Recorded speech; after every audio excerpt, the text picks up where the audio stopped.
Let's talk about that a little bit. The doomsday groups that are coming out of LDS.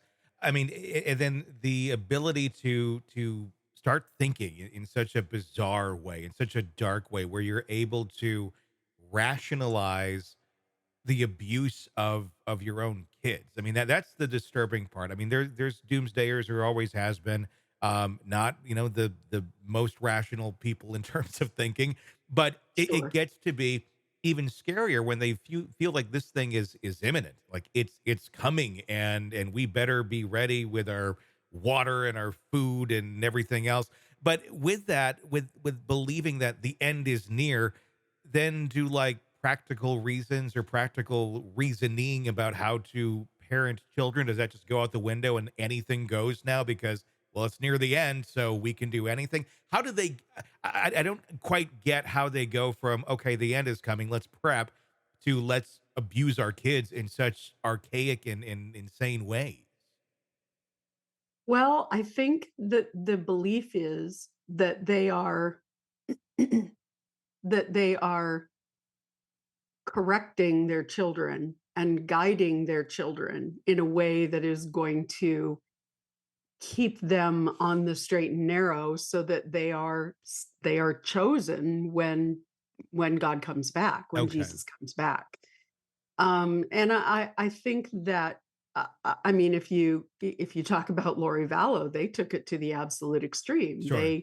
And if you listen to her allocution at her sentencing, she truly believed that she was rescuing her children from times of tribulation. She was saving them Hmm. from the terrible things that were to come. So if you have parents that are in that mindset, that what's coming is going to be so terrible, I need to make sure that my kids are tough, I need to make sure that my kids are mentally and emotionally ready for this horrible thing that's going to happen, then I think they justify an awful lot of horrible treatment and torture and terrible behavior. It's scary to So to just see how that rationalization goes on. I know the LDS Church quite often, when the people break off and do their own thing, it's very quickly to say, "Well, they're not part of us."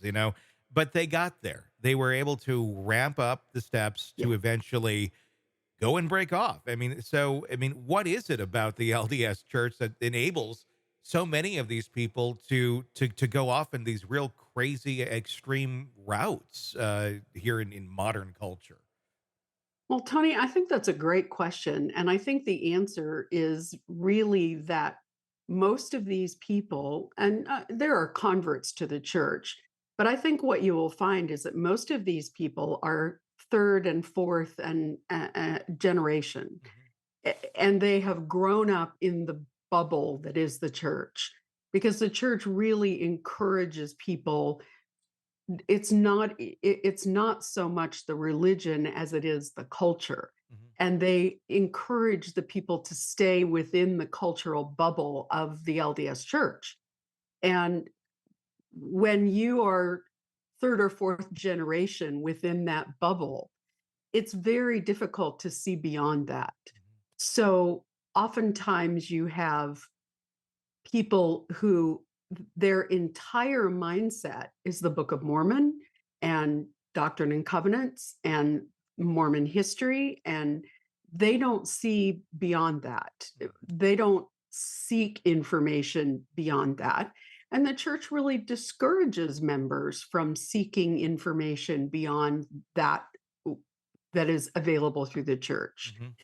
Now, the widespread information thanks to the internet has made it more difficult for the church to control the message. Nonetheless, I think that people are they are so firmly inbred. The culture is so firmly um, in their very makeup Mhm. that it's very difficult for them to see beyond that and to go beyond what the church teaches.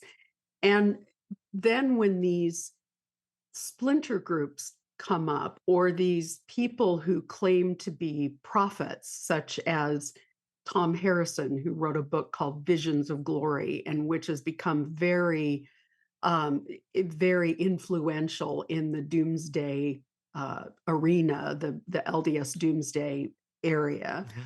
Mhm, I think they're like ripe for the picking mhm, in those situations. And while I want to say that the everyday member of the LDS Church, and I have family members who belong to the church. I have lived in neighborhoods that were predominantly LDS, and I find them to be warm, loving, generous friends and family and neighbors. And so I don't mean in any way um, to to disparage the individual folks within the faith. mhm, But in studying, I realize that if the mainstream doctrine is 12 o'clock, the doctrines that the doomsday folks are embracing are really about 12:01.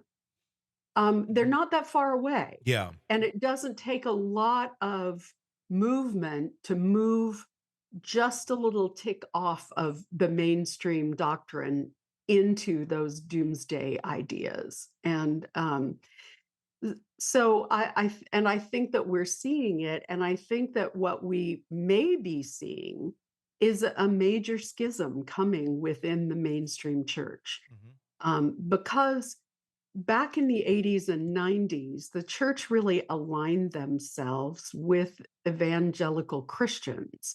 And so really aligned themselves more with with sort of the conservative movement within the Christian mainstream Christian church. mhm, And I think that we're seeing that sector of the LDS church pull back from some of the modernizations that have been happening in the church around LGBTQ issues and sort of a loosening of some of the social mores that the church has always been very strict about. And the pushback is from the conservative groups who are saying, no, we want to go, we don't, we think that the LDS church is actually in apostasy because they are modernizing and we want to go back to what Joseph Smith taught. So I think there are some schisms coming in the church.